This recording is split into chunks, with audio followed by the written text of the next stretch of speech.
Thank you very much, Mr. President. Thank you, Mr. Majority Floor Leader. But for the record, I don't intend to take the time of the distinguished lady, the chairperson of the Committee on Finance. Mr. President, as I was saying a while ago, would the distinguished sponsor yield to just one issue, Mr. President, that I'd like to raise, being the chairperson of the Committee on Labor and Employment and Human Resource Development. Because, Mr. President, distinguished colleagues, this representation actually got a letter complaint from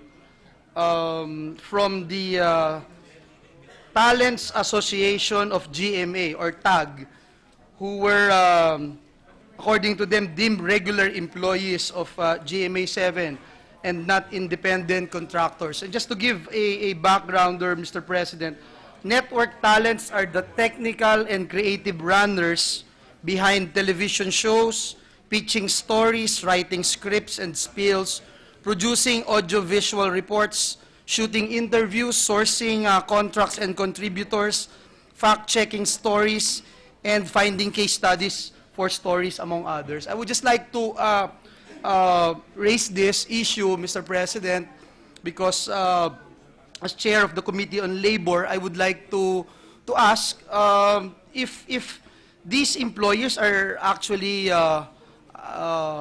being regularized, or what is now the status of the case, how the GMA network treats and handles network talents, Mr. President?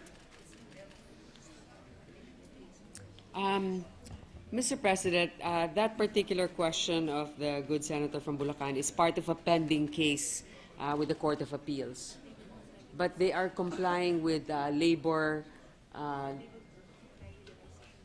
but they will definitely comply, of course. They have to comply with the decision of the court. Definitely, Mr. President, distinguished colleague, that is the reason for raising this particular issue, to ensure that the network will be complying with labor laws, and that the rights of our workers are being preserved. May I just ask, Mr. President, distinguished colleague, if GMA network is practicing endo or contractualization?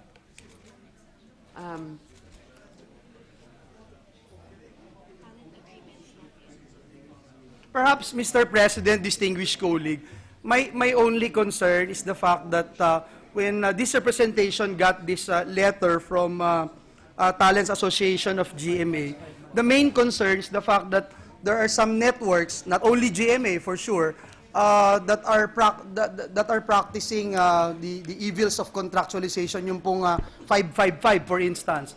5 months, after 5 months, tatanggalin.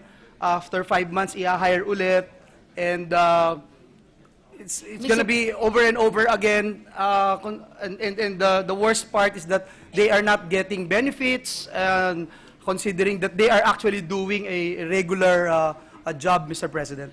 Mr. President, in fact, the nature of the industry is such that it's a per project basis most of the time, except for several permanent employees, let's say engineers in the network. But having a little bit knowledge of the industry also, you hire certain workers based on talent. So there's a particular time frame and a particular deliverable, which does not necessarily fall with the 555 that defines the endo arrangement. So it's more of a project-based... It's a project basis, because you cannot make a commitment to hire the same director, yes, the same writer, because their expertise and their talents may not be suitable to a particular subject matter to be produced. Just to make sure, Mr. President, distinguished colleague, that we're on the same page, if, for example, a network has a news and public affairs, Mr. President, the anchor or the reporter would fall under a regular employee, not a project-based employee. Is that correct, Mr. President? Yes, Mr. President, but I would like to clarify if there's a separate Senate meeting among Senate officers going on, Mr. President. I'm sorry? To the lady sponsor, thank you for reminding the chair. May we request the four highest officials in the Senate to sit down and to adjourn their separate plenary session, or at least to sit down. This is based So on that, Mr. President, just to clarify matters, this is based on our senior advisor senator here that the officers should take their seats as we are continuing with our interpellations. But your question about the news organization, I believe there are permanent, they have talent agreements also. They are not considered project-based employees. Is that... It depends, Mr. President. There are some anchors that are, they have a definite contract with the network, let's say a 3-year or 5-year contract.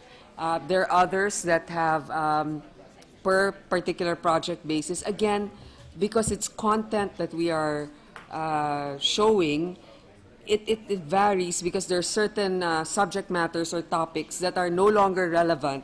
And so actually the broadcasting industry is quite unique in that way.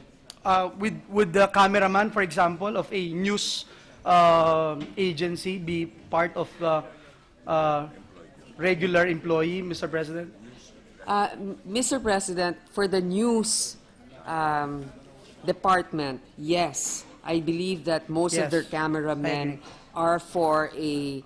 are actually permanently employed. But I believe that for their entertainment department, it depends on the teleserye that they are producing. They might need a specific cameraman with a specific expertise. Thank So you, it will Mr. be per President. project. I fully agree with the sentiments of the distinguished sponsor. And again, this representation would just like to put on record that we just wanted to make sure that GMA complies with the labor laws and that the rights of our workers are being protected, and perhaps in the